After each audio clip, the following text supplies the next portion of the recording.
I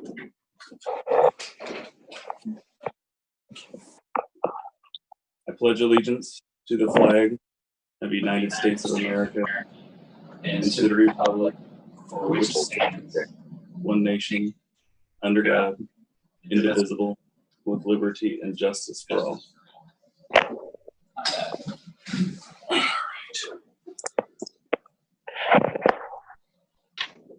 Okay, we are at approval of agenda. Do we have a motion?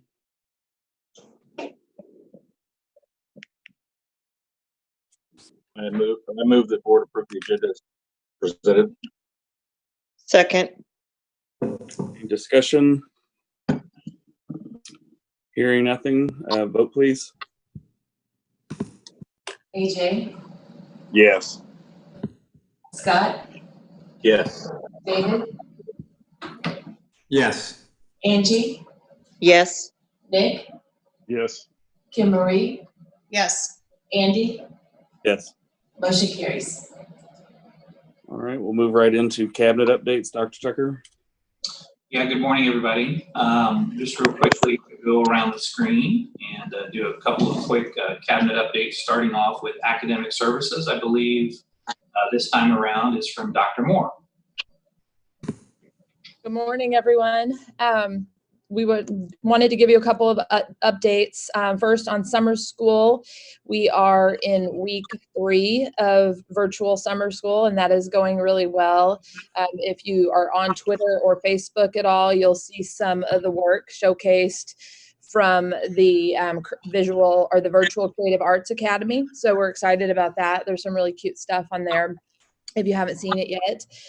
Still working on the plans for face-to-face summer school in July.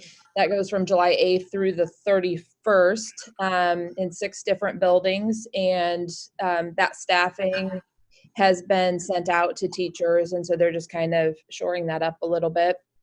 And there will still be an option for virtual summer school for any students who want that. And the reentry team continues to meet. We met yesterday, and continuing to just kind of refine our plan for the fall and try to come up with options that we feel comfortable with for the students to get back in the building.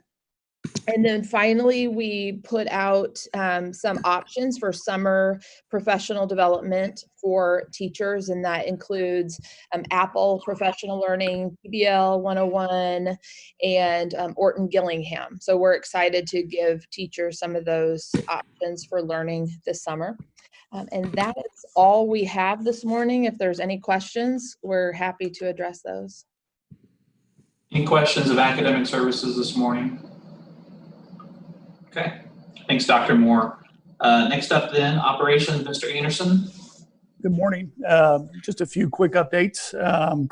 First of all, just with respect to meals and providing meals to our families, we're up over 140,000 to date. And hopefully you all received an update late last week that we received word from USDA that they're going to extend that free or that waiver to allow free service of meals through August, which is quite helpful to us. So we'll continue the program likely in July as well. And then of course, with the start up of school into August. Construction wise, quick update over there at the PAC. Everything continues to go pretty well. Dr. Tucker and I were over there on Friday touring the site. The only issue right now that seems to be of concern, but it's not too concerning, is the seats for the new performing arts space. Those are a little bit back. I think they should be on the way here shortly.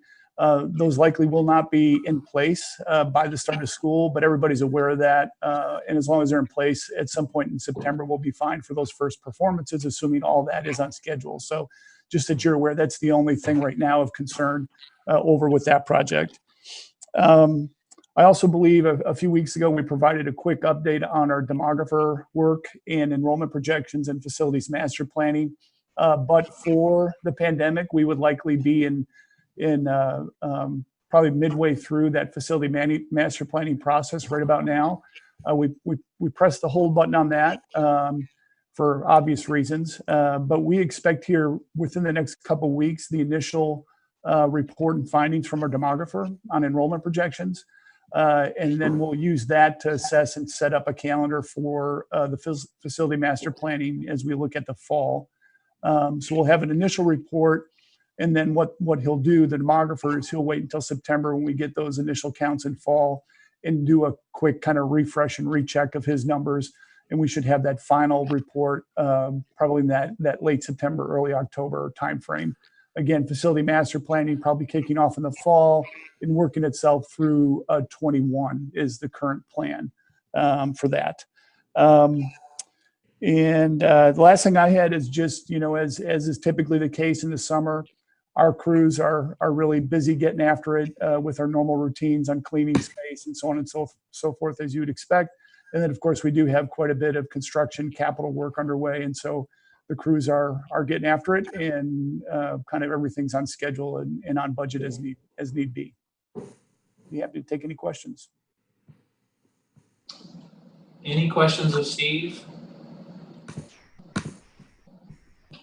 Okay, thank you, Mr. Anderson. Next up then, I know we'll have a budget update here in a moment, but anything to add, Cindy, as far as a finance update? The most of my report will come in the next item, but we're just busy in the business office, closing up the year. We have a couple more check runs. All payrolls have been posted, so we're trying to wrap things up so we know where we stand at the end of the year. And a new staff person in your department as well, and Ms. Rebecca Cahill. So welcome to her. I think many of you know her, but she's joined our business services department as well. So any questions for Cindy? They'll likely have questions for you, Cindy, in just a few minutes. So stay more to come. Lastly, then, human resources, Dr. Vogelaar.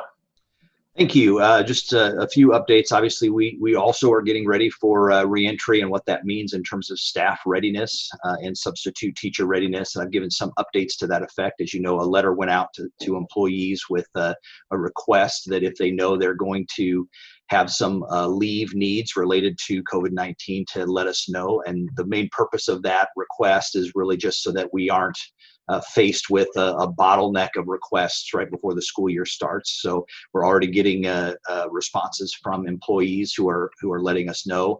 Actually, we're getting more responses, thankfully, of people who are confirming that, yes, they do plan to come back to work in the fall, and some questions of what readiness will look like, but for the most part, a good deal of confidence is expressed. That's a good thing.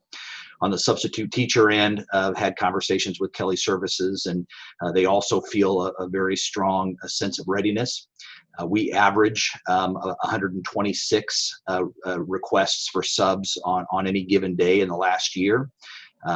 That I told Kelly Services could double, and that really is more or less of a guess. The feedback we got from a survey recently showed about 20% or so were feeling like they weren't positive whether or not they would feel comfortable coming back in the fall, and so the math on that would be a pretty strong uptick in sub demand.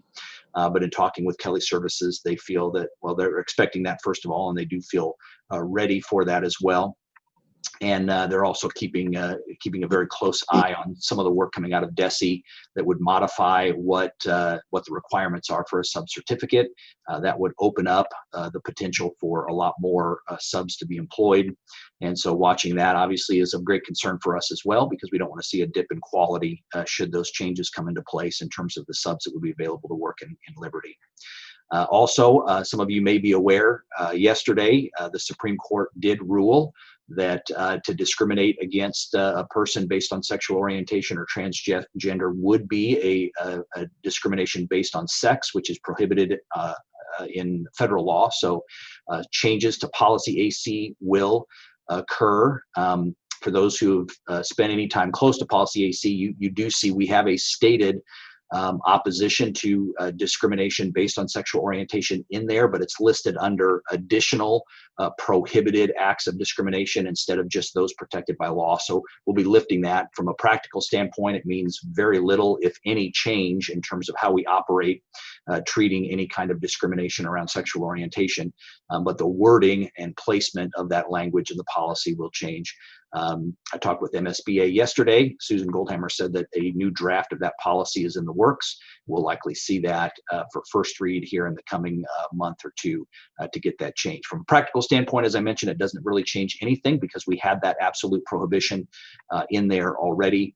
It just changes the location of the wording of that. Instead of an additional example, it is an example of discrimination based on sex. The Manor Hill assistant principal position is buttoned down. We're ready now to bring a recommendation to you at the end of this month. We've communicated with the candidate pool, and out of that process really produced several just outstanding candidates. Occasionally we do come against positions we post where we wish we had more than one to fill because of the talent pool. We were very encouraged by the quality both inside the organization and also outside the organization for that Manor Hill assistant principal job. So we'll bring a recommendation at the end of this month regarding that. And on the note of just filling our positions, our exempt positions, we are buttoning that up. We have 8 positions of varying degree in terms of FTE, so it's not 8 FTE that we're still working to fill. These are vacancies that have turned over where we know we will need the positions, and so we will be backfilling those positions. There are still several positions that are requests that are in the pending mode as we watch the budget unfold as to whether or not we add those positions. So that's what's happening in human resources right now as we near the middle of June. If you have any questions, I'll be glad to answer them. Any questions of Dr. Vogelaar? Okay, the only other items that we have in respect to the superintendent's update later this morning at around 11 o'clock, the Department of Elementary and Secondary Education, in collaboration with the Department of Health, is holding a re-entry session, and so we'll see what that has in store. You may have seen other states that are issuing kind of return to learn plans for their entire state. Georgia, Tennessee, California, I think in total there are about 15 or so that have provided guidance from the state level to local school districts as to what reentry should look like. I don't anticipate that being the case this morning, unfortunately, but we'll relay whatever we learn from the Department of Elementary and Secondary Education once we hear from them.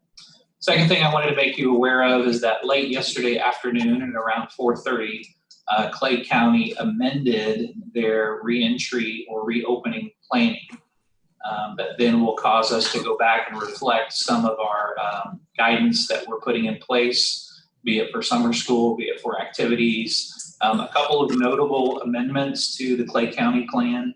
If you'll recall, we were in the month of June in phase 2, step 2, that then would last through July 5th, and then if all clear was provided, that would transition us to step 3. Some of the provisions that are captured within step 3, though, were amended to go into place effective today.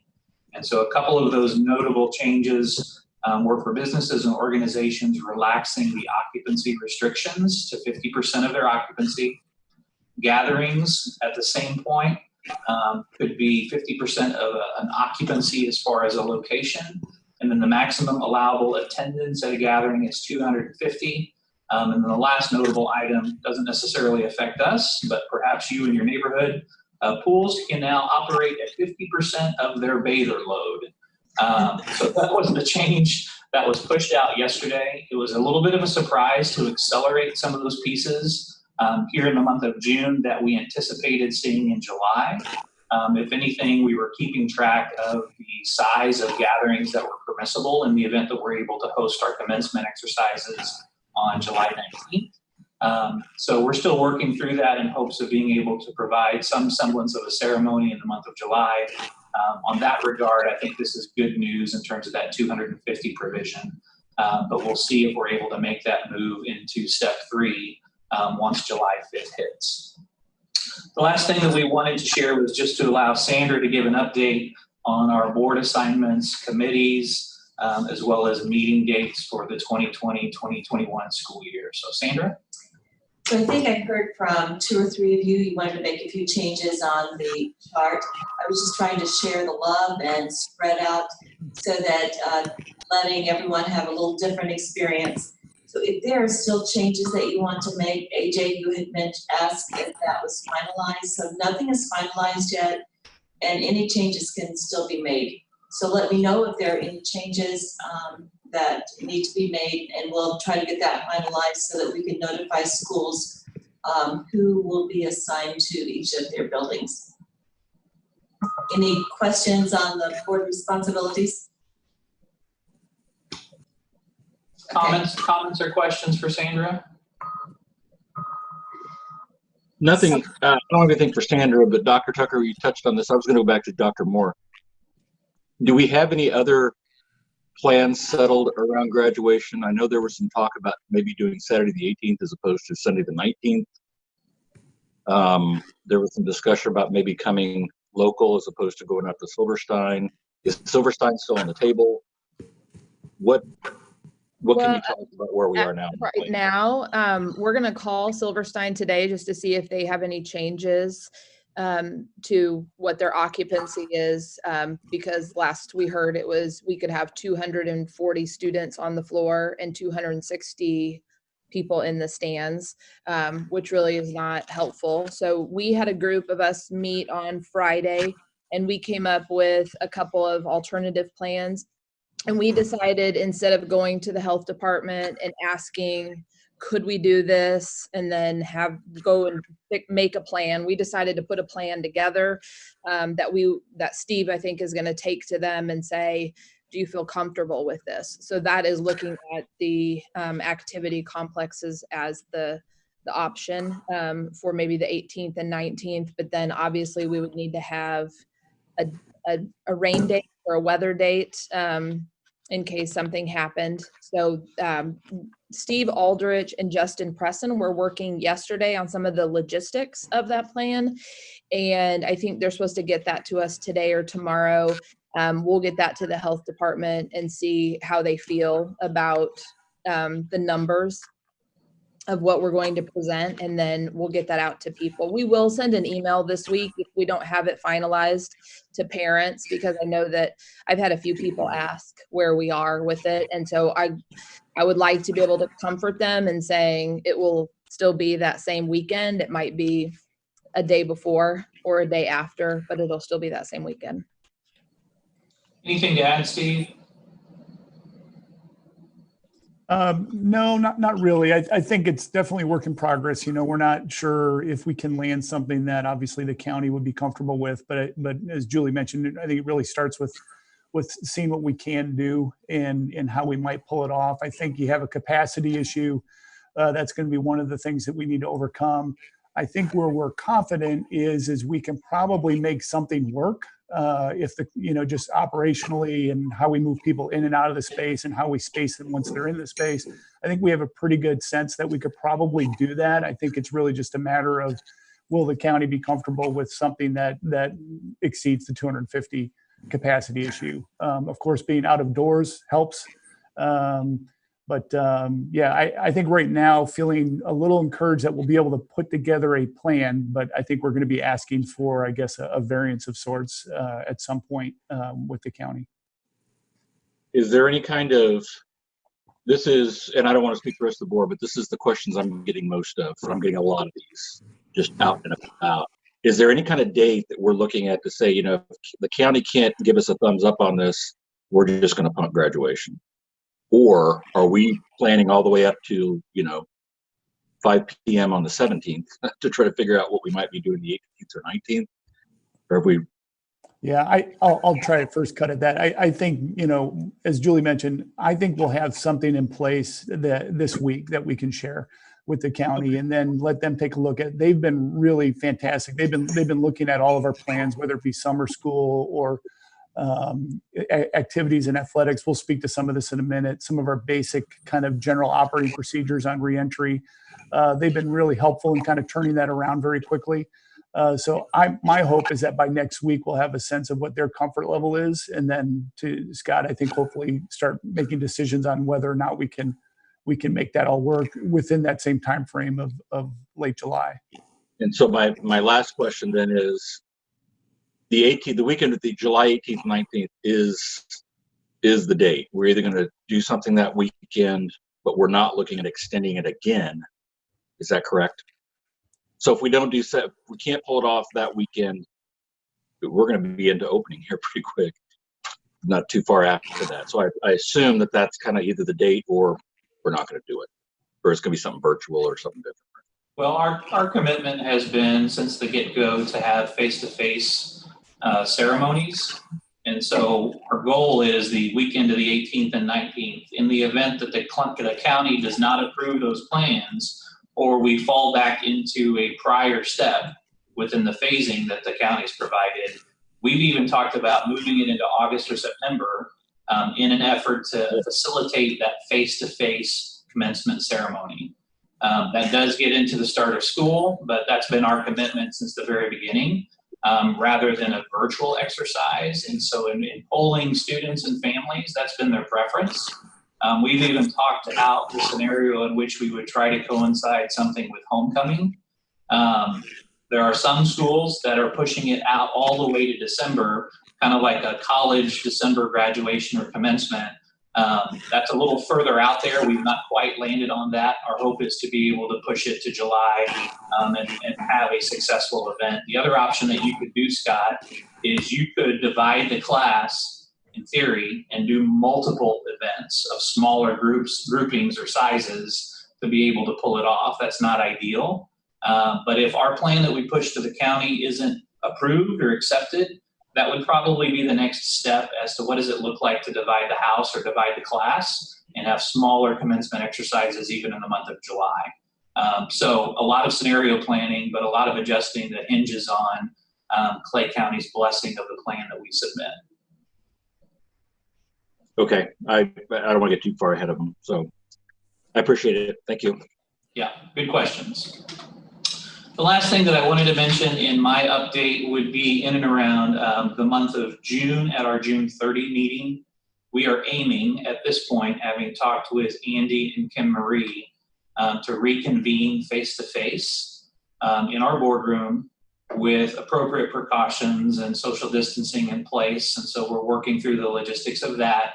At the same time, if there's anybody on this call that is not comfortable yet coming back face-to-face, facilitating Zoom within the boardroom and that conversation, that dialogue, as well as facilitating a public comment portion by way of Zoom. So we're still in the process of planning for that. We'll likely have attendance restrictions in that gathering in the boardroom, but just know that that's our intent moving forward. We'll communicate out to the board prior to that just to make sure everybody's aware of how to log in if you're still facilitating via Zoom or attending via Zoom, but then also what the social distancing will look like within the boardroom. So stay tuned for that information. Anything else to add, Sandra, or does that cover us off? Just on the calendar on the board, I've sent all of the board meeting dates, the invites to each of the board members. So if we need to make any adjustments on those, just making sure that we talk through that and make those adjustments. But right now, all of the 2021 calendar invites have been sent out for the board meetings. Any questions of me before we move on in our agenda? All right, thank you. All right, thanks. And thanks for getting all those out to us for the calendar updates. If everybody could just RSVP to the ones you know so we can see if we have any quorum issues, so we can take care of that sooner rather than later, that'd be great. So let's move on. Did you have a question, AJ? Yes, I do. Sorry about that. I heard Dr. Vogler, if I heard him right, that potentially 20% of staff may not return or indicating they may not return. And did I hear you correct, Dr. Vogler? Yeah, it was an anonymous survey, so it wasn't necessarily a representative sample. It was the survey that was put out that showed about an 80% readiness to return. Okay, well, that provoked me to think about student. Have we got any feedback on students that or parents that are concerned about sending their students back, and what does that look like? Because I've been looking at those numbers in terms of social distancing. I know it's a lot of numbers to work with, but is any thought been given to if students choose to go virtually more than we are aware of? If you can hang on to that question, I think we will address that when we get into the summer school and reentry planning conversation. I know Dr. Westphal put a couple of slides in there that speak specifically to the readiness levels for both students, parents, and staff based on the survey that we administered in May. So we will, that's a great question, but we will speak to that in just a few minutes, okay? Okay, thank you. All right. Thanks, AJ. All right, any final questions on the updates? Okay, then we'll move on to the budget update 2.02. So then, as you've been tracking, we've brought this before you seemingly every time we're together and giving you bits and pieces as far as our update on the budget side for the state of Missouri. I think the last time we were together, as soon as we got off the call in our meeting, we jumped on a governor's conference call as it relates to withholdings that were announced back on, I believe it was June 2nd. The following day, Cindy participated in a Missouri Association of School Business Officials webinar, has been in contact with Deci in terms of looking at the latest and greatest estimates so that we can fold into our projections document. So we wanted to give you an update as of today, June 16th, and knowing that we still have a little ways to go before we finalize the budget on June 30th. But I do appreciate Cindy staying close to it and connecting with peers as well as state officials to try to gauge what the best path is moving forward. So we'll turn it over to Cindy. Thank you, Dr. Tucker. As Dr. Tucker stated, on June 2nd, we heard from the governor. We had additional withholdings and a look at what FY21 may bring. He indicated at that point he felt additional withholdings for FY21 would occur. And he also indicated that he would like to make that happen earlier rather than later in the year, in hopes that the revenue would rebound by the fourth quarter and that we wouldn't have the shortfall that he might plan for early on. On the call, or on the webinar on the 3rd, to follow up that phone call, we had 4 individuals from Massa and Asbo, 2 superintendents, 2 CFOs. They were all fairly optimistic that we would have a quick return, and they felt that by the end of FY21 that we would be fairly close to an SAT that we thought we were going to end this year with of 6375. Those are just their thoughts based on what they know. And one of the people on the call that was presenting is Dr. Kerry Mozzies, and he will be the Deputy Commissioner of Deci. So he's always a good resource to have presenting and to be able to call, since I know him personally. And I have spent some time talking with him in the last 2 weeks about where we're going. Based on all of those phone calls, I have brought to you today 2 budget scenarios and operating projections that were posted for you. We were presented on June 3rd with several scenarios of 0 withholds to a $200 million shortfall. So they kind of ran the gamut for us. What I have done, that's awfully small. So you have it posted for your benefit to pull up if you need to be. But the one that this one is, Dr. Tucker has pulled up. I don't know which one he pulled up, but I wanted to start. This is the 6100 SAT. Can you start with the 62? Yeah. Thank you. So while he's pulling that up, I wanted to first off tell you where we're looking like we're ending this year. So you will see on the operating projection that we are looking right now at a 28% fund balance.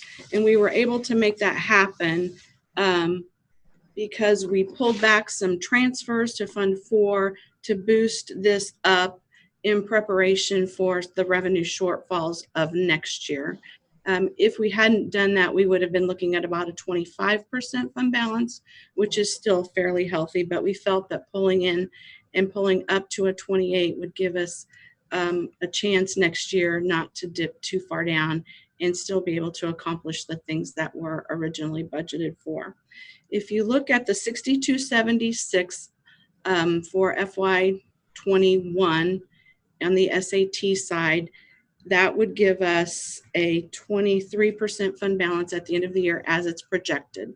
The assumptions built into that, Dr. Tucker just highlighted for you. That gives us an AV with preliminary numbers from the county of a 1.7% increase at a 97% collection rate. Our collection rate for this year dipped for the first time since prior to 08, actually. And when I spoke with the county about this, they had no real explanation why they think our collection rate was down. I questioned it. They checked our revenue. We did get everything that we were supposed to. So I think I've sufficiently poked into that to know that, or feel comfortable that what we got is what we should have gotten, that they received.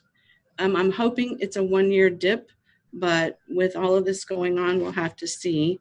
I did build the spreadsheet all the way out based on the 97% collection rate. So it will just be good news if that goes up in the future years. Let's see, the other things that you'll want to know about that projection year. There are projections of 121 based on demographer data, new students, and 40 pre-K students in the FY21 year. Sales tax, Prop C revenue is down to 990. This year, current year, we had originally budgeted 1,045, and we finished out this year with a budget of 990 and carried that forward. I do believe that's a very conservative number. If we do open back up the state today and people start spending again, that most likely will be above 990, but we left it there to be conservative with that. You have heard many times now about the steps, horizontal movement, and in CBIZ recommendation that are built in. They remain for next year. You will also note for all future years, steps are still included. I have not withheld steps anywhere yet. If hopefully we don't come to that. And this year, purchase services and supplies were left as originally submitted for people and their budgets. Now, we have in the past asked budget managers to withhold about 15% in their spending until February to see where we're at. And we may do that again this year based on information that comes through in July once the state budget starts getting looked at again. And if we did withhold 15% of supplies and purchase services, that could put about $4 million back into the operating projection. So we do have some alternatives there to further shore up that fund balance if things get any worse than 6276. So you'll notice I took it 5 years out. My confidence level in year 4 and 5 obviously is very, very shaky just because it's so hard and so many things will happen between now and then. But we wanted to present it to you anyway so that you can see that if all things stay the same, assessed value is flat, we pop back up to 6275 SAT in the third year out, we allow for steps, and we have a minor decrease in spending for materials and supplies. 5 years out, we're looking at a 16% fund balance. Okay, that's not worst case scenario. This is a good scenario. 16% is not where we want to be, but it's not the sky is falling either. But like I said, that projection is probably more fiction than truth at this point, just because of the way things change. Any questions on this one or the assumptions that I've shown you before we go on to the worst case scenario? Quick question, Cindy. Remind me, I know that at the end of the year that the fund balance drops and you know, if this 16% is a you know, start of the year kind of number, how much swing do we have throughout the course of the year? If typically any swing that we have throughout the course of the year is contingent upon spending of materials and supplies. And that can put as much as 5 to 15% back in the non-spend category. That would add about 1 or 2% back to the fund balance. So it just depends on how seriously people take the buy what you need, not what you want. Right. Yeah. And we but I was thinking in December that we usually ran much lower than that annual 16% number, isn't it? I think part of the question, I think, David, is cash flow as it relates to readying for tax receipts come December, January, and February. And so that's an incredibly important point. And that I think as you get below that, 16% level, keep in mind that's 4 or 5 years out, right? If you get below that level, then some districts might be in a position to have to do tax anticipation borrowing. 10, 15 years ago, that was fairly common among districts, and there were some inner workings that could be done with your bond counsel and so forth to figure that out. The other alternative was literally just to go to the bank and open a line of credit at a relatively low interest rate, knowing that you were getting ready to receive those tax receipts.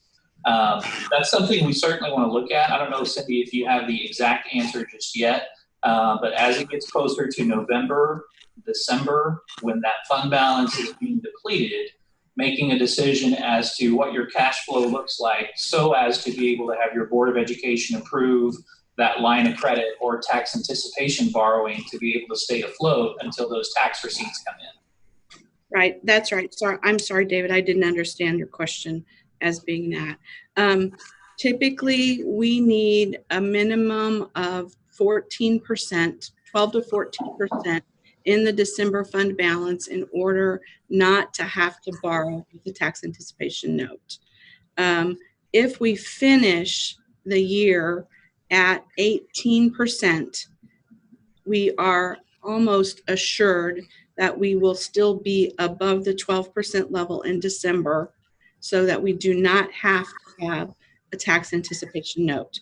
So in this case, in the 5-year out projection, that 16% finishing fund balance would lead us to believe that, yes, we would have to borrow money to make payroll in November and December. So 16% is pretty skinny then in terms of being able to pay the bills. Yes, it is. Sorry, I just totally didn't understand that's what you were after, but yeah. And I wasn't asking it well, so. No.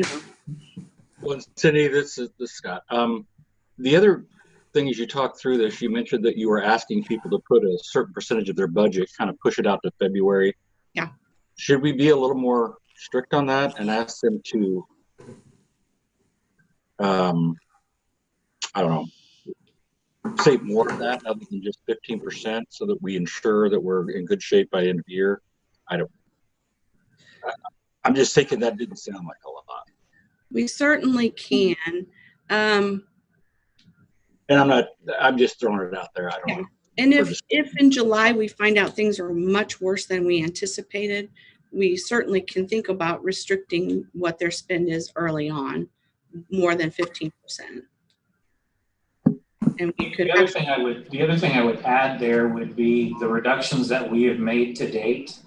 And as Cindy led off, excuse me, we've already made some significant reductions within this fiscal year's budget that then caused that fund balance to go up a little bit. Primarily, those reductions come in the form of capital enhancements or improvements. And so then not transferring as much money at our end of year transfer from Fund 1 over to Fund 4, that then gets us that further out of the gate in terms of next fiscal year. So as you stated, Scott, we can be as conservative in our estimating in our projections as we want to be, whether it's 85% or 80%, by February. I think as soon as we approve our budget, and we know this, as soon as we approve it and look to the month of July, that's where we can make those adjustments as we go, as we hear about additional withholding. The other thing I would say is you blow through this projection document, keep in mind what's not reflected here are the equivalent values and additional budget reductions. that we would be making along the way as we hear of those withholdings that then either stabilize your fund balance from year to year or actually see potentially a little bit of an uptick in that fund balance. The other pieces I would add would be as we continue to see additional grant funds come into the district, be it through stimulus dollars or be it through private organizations, you're liable to see an uptick in certain revenues that you just want to acknowledge, and that those are somewhat temporary through those grant allocations, particularly as it relates to those stimulus funds. And that as of now, those CARES Act dollars equate to about $1.5 million over the course of really the next 6 months. And then after December, those dollars go away unless there's another allocation from the federal government as it relates to stimulus funds.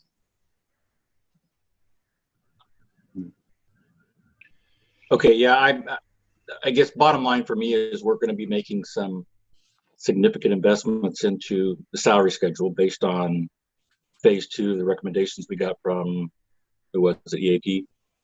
CBiz. CBiz, that's right. EAP was the old one. Is that right? Going back too far. But CBiz,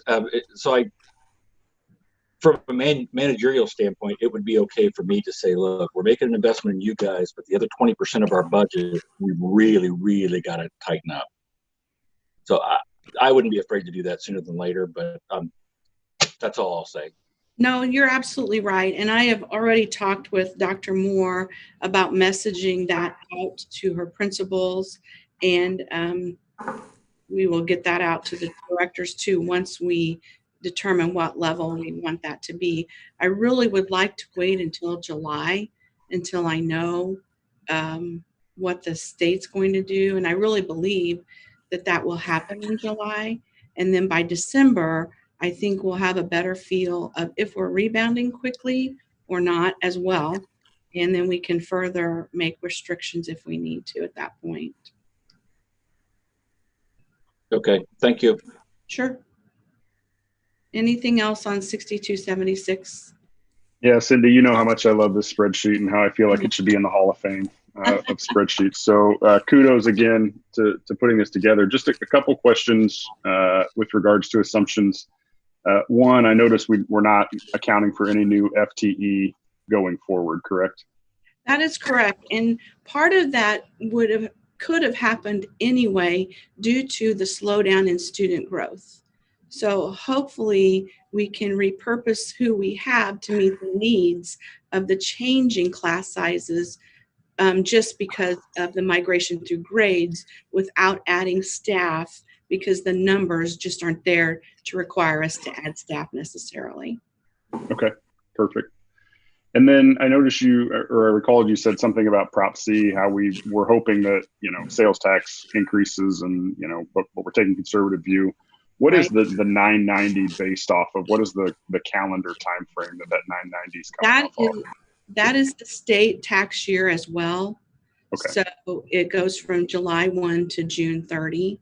And we get paid based on the total sales tax that comes in through Proposition C, which is the 1% gaming tax. Mm-hmm. And we get paid based on our weighted average daily attendance, so many dollars. And whatever comes in, then they divide it by the state average daily attendance and distribute it to districts. So when it slows down, that 990 drops to 995 or whatever. So as soon as the state reopens and people start spending again, that will pop back up.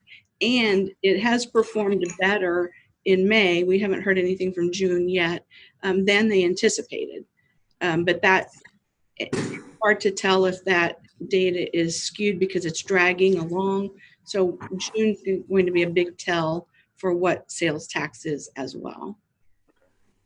And then this final question might be the softball lead into the next spreadsheet, but I noticed the basic formula going forward, at least the revenue side of things, looks like we're seeing an increase versus last year. Yes. Is this the lead into the next question, knowing that the state's already said, hey, the formula is likely going to take a hit? Some of the formula increases due to the 121 plus 40 students that we're going to get. So that will stay there. The formula increased just because they withheld last year.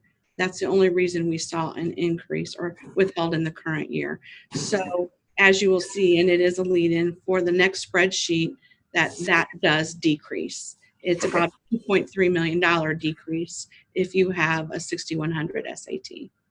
Gotcha. Any other questions on this one before we move to the 6100? Okay. So if we go over to the 6100 SAT, this is what we're calling worst case scenario. We ended with the proration of the formula. We ended this year with about a 6156 SAT. We haven't prorated the formula since 2015 because statute requires us to prorate or go by the SAT. But in a state of emergency, the governor was able to prorate, which means that all districts, not just those that are not hold harmless, shared in the reductions that occurred in June. So we go back then to statutorily being required to reduce the SAT because we're no longer going to be under state of emergency, and that then would require any withholds to decrease the SAT. So the worst case scenario is the 6100, and that's a little bit lower than what $200 million of state funding shortfall for the formula would require. But you will see every other parameter on this spreadsheet is the same as the 6276, with the exception of the state basic formula and classroom trust fund number up on the top. And you will see that it did decrease by about $2.4 million from an SAT of 6276. And in turn, that dropped the projected ending fund balance for 2021 to 21.6 from 23.3. And you take that out to 25, and that gets you down to a 13% fund balance. So every other thing is the same other than that SAT for 2 years.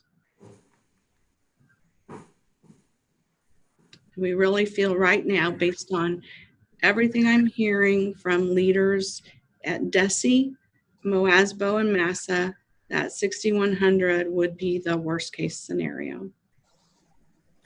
Dr. Mozzies did indicate that he believes that the legislature will make it a priority to fully fund the formula for education, which is why they believe that we will have a quick recovery for school district funding unless the bottom of the barrel just keeps happening for the state revenue.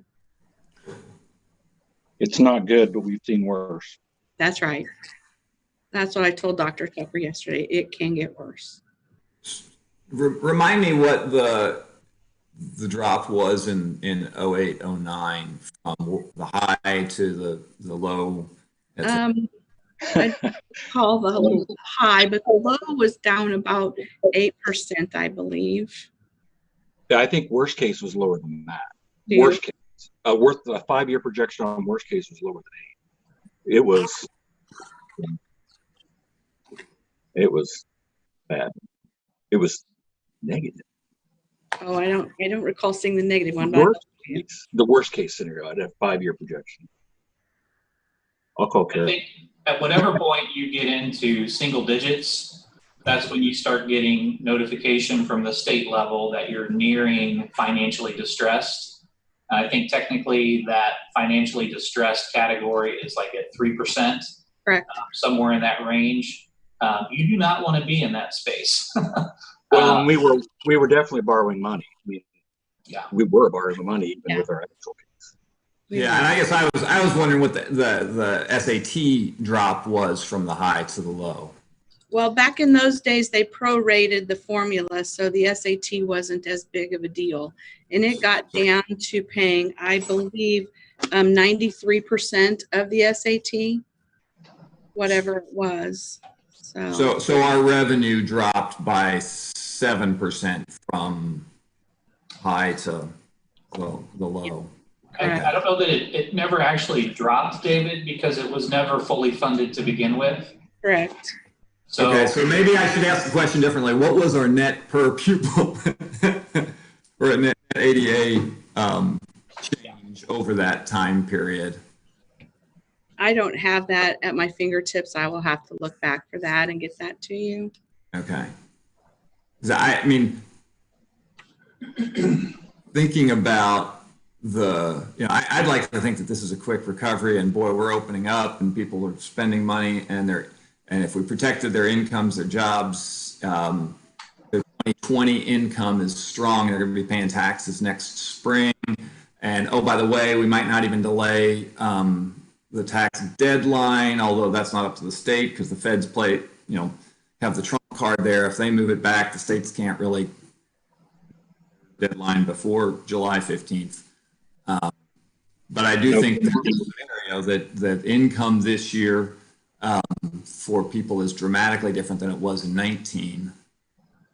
And I'm trying to understand what's the degree of swing that we could see under multiple scenarios. And I hear the state saying, oh, 6,100 is the low. But 2 months ago, they were saying, oh, hey, don't worry about current year. And then 2 weeks later, 2 million short, right? Absolutely. And I'm not blaming the state for not knowing what's going to happen in the future. The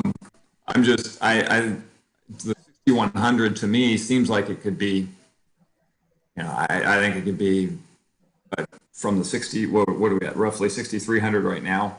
I wouldn't be surprised if there was a scenario in the 5,700. Okay. Is my, I'm not into the weeds of all the details, but just looking at what could happen to the state budget and the decisions that have to be made. Now we're going to try and protect education. I hear that, but the other things that are on the state budget are also kind of important. Absolutely. I will get that information for you and look at that as well.